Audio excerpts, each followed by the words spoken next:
Hey, Cub fans! We come to you today from the Cubs 24/7 channel, where Randy talks Cubs with delight and optimism, as always. And today we're going to talk about our new manager, Craig Counsell. It's been a little while since he was hired, and I've been giving it a lot of thought, and I thought it was time to put something together for us. So I spent some time getting my head around it, and I just want to walk you through Craig Counsell's history as a baseball player and as a manager, and talk about what he might bring, why he might bring it, what difference does he make. I mean, the firing of David Ross. Ross had a year left on his contract plus a team option for the year after, and it seemed like he had gotten a vote of confidence from the bosses, and then this happened. So Craig Counsell was a highly regarded manager, and I think he was the number one manager that was available, and it happened quick. So in that speed, we didn't see it coming. We didn't have a chance to even talk about it, and all of a sudden, Craig Counsell's the new manager. So let's get to know Craig a little bit.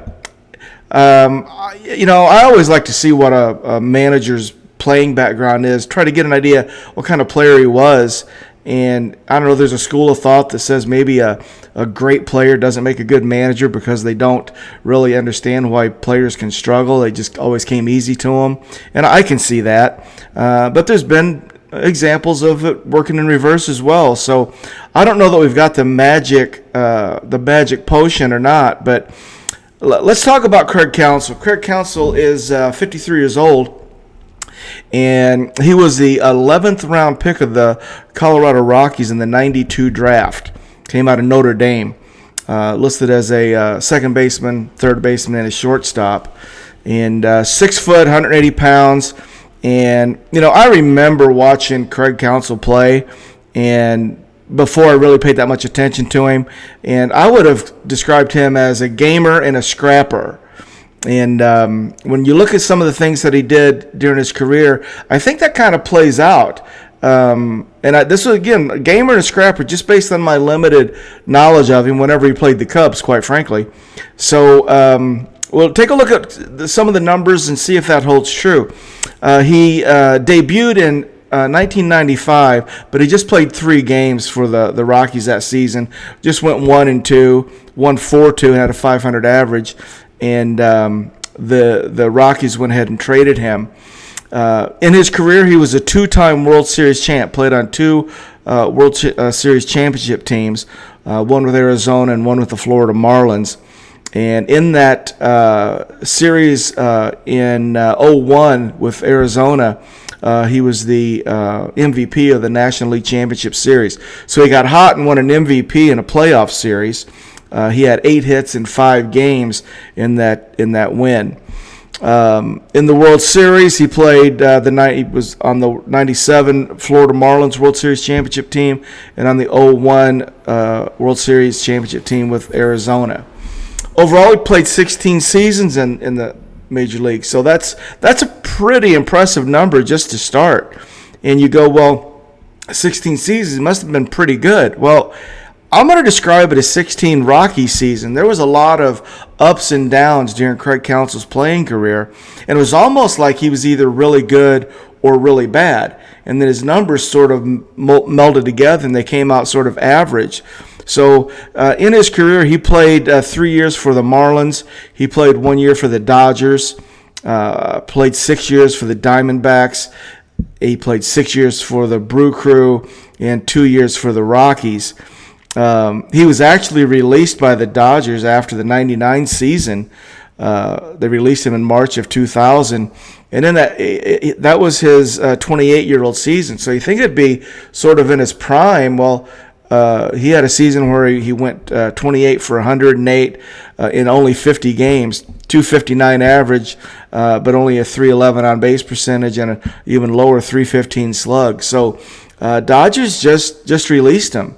So here, Craig he's been released, had a World Series championship under his belt, had one with the Marlins, gets released in March of 2000, and then he's going to win another one in Arizona. So you go from winning a World Series, 3 years later gets released, and a year later he wins another World Series. So, maybe a little bit of time and place for Craig, but and maybe he took advantage of it as well at the same time. We'll talk about some of his postseason numbers. But before we get to those, let's just talk about his career numbers.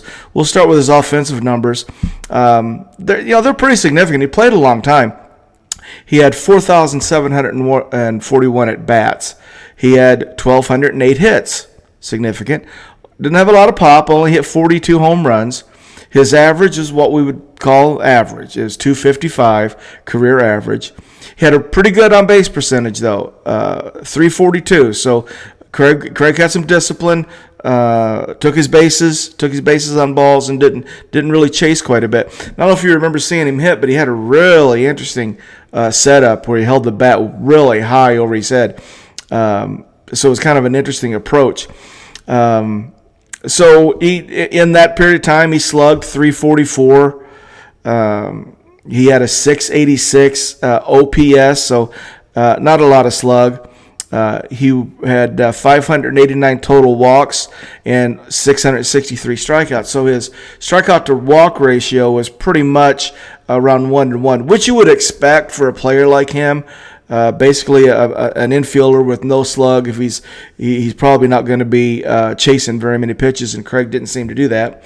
And he had a little bit of speed, not much. Stole 103 bases in his career. So, offensive averages are pretty much average. The hits and the at bats over 16 seasons. If you average those out, he didn't play all the time, so sort of a spot player. Defensively, he was solid. Craig played a lot of second base, played a lot of shortstop, and actually played a lot of third base. In fact, during his career, he played, in terms of his games, he played about a third, and a third of those. So his defensive numbers will take into consideration all of his games at second base, third base, and shortstop. So he played 574 games at second base, 478 at shortstop, and 385 games at third base. So the vast majority of his games were in the infield. I think he played like 3 or 4 in the outfield, so we won't even count those. So of the infield games, he finished with a .985 fielding percentage. And what his second base fielding percentage was way higher than that, up in the 990s. His shortstop fielding percentage brought it down a little bit. So Craig was a much better second baseman than he was over on the left side. He had 3,356 assists and 79 errors. So again, a solid, scrappy, overachieving at times player, both offensively and defensively. When you look at his run in those 16 years, he was a better player between his 29-year age and 38 years than he was earlier, from 26 to 28. Some of his numbers were good, some were bad. In his career, his best OPS was in 2009. He had an OPS of 766. That's the highest he had. His worst was in 2003 at 639. So as he got older, he got stronger. His best average was in 2009. He was at 285, and his worst average was at 220 in 2007.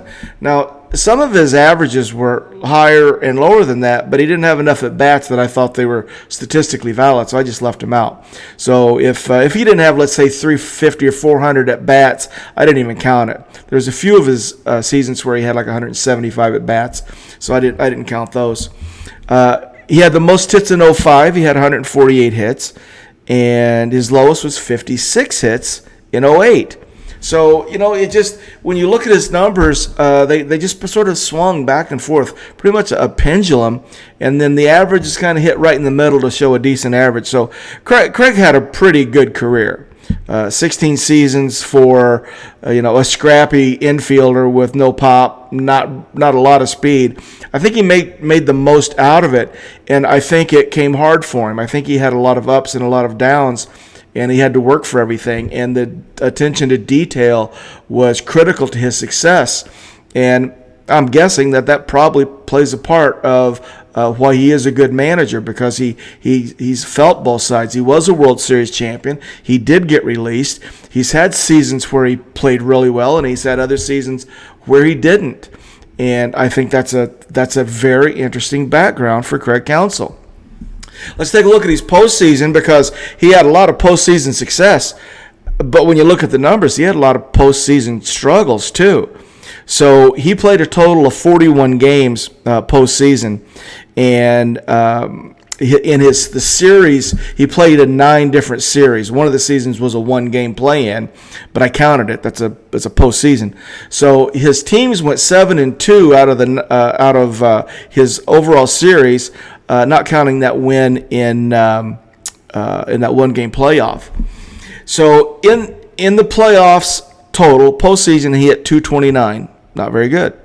His on-base percentage was lower than his career on-base percentage at .303. His slug was .322. So his playoff numbers were not nearly as good as what his regular season numbers were, and he really kind of struggled. Well, he had that good series where he was the MVP in the National League Championship Series, and in that series he hit .381.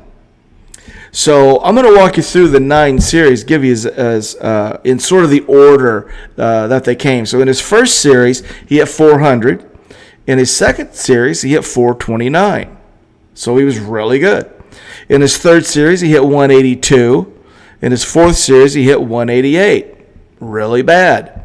His fifth series, the one where he got the National League Championship MVP, he hit .381. Really good. In his sixth series, he hit .083, really bad. Seventh series, he hit .167, really bad. And in his last 2 series, he didn't get a hit.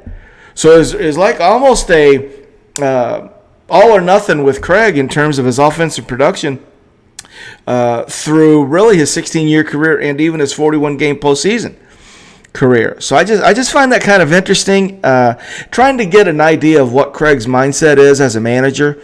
16 years as a player, you have to develop some philosophies that carry you through. And I think it's important that we understand his playing career, how interesting it is. Might make sense to some of the things we're trying to figure out in terms of his managerial style. So let's go ahead and take a look at that. Craig's stint in Milwaukee was clearly a success.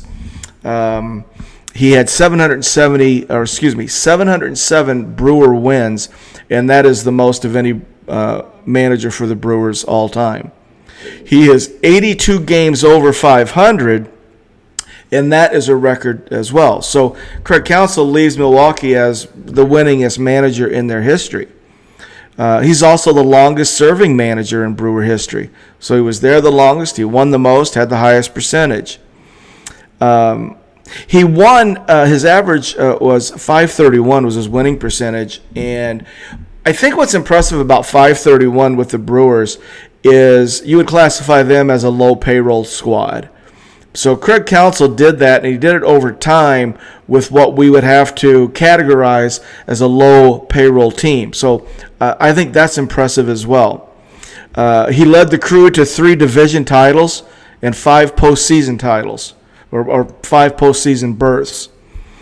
When you describe his style, you watch Craig, and the personality style seems even keeled. He looks like he's pretty steady. Doesn't look like he gets too high or too low. We've seen a lot of Craig in that Brewer dugout over the last 9 years, and that's what he looked like to me. Very under control. Very even keeled, I guess, is the way to put it. So I think we can sort of expect more of that. Very stable emotionally, no highs, no lows.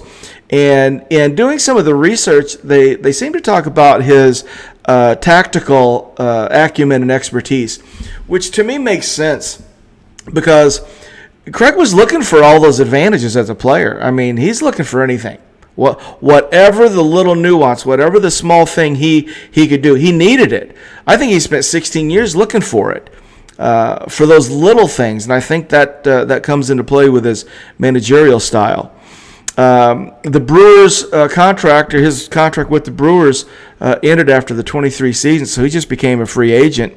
and the idea of why the Cubs, and we'll find out. But he liked the vision that Jed and the guys have with the Cubs, where we're going, and I would anticipate us hopefully finding out what some of those things are moving forward. But Craig Counsell didn't take this job as quickly as he did without feeling comfortable that the club is going to be moving in a positive direction. And what I mean by that is getting the players we need. So I just don't think those two things can happen. I don't think Craig Counsell takes the job inside of the 3 days that it happened without some assurances that was going to be the case. So I'm looking forward to see how that plays out.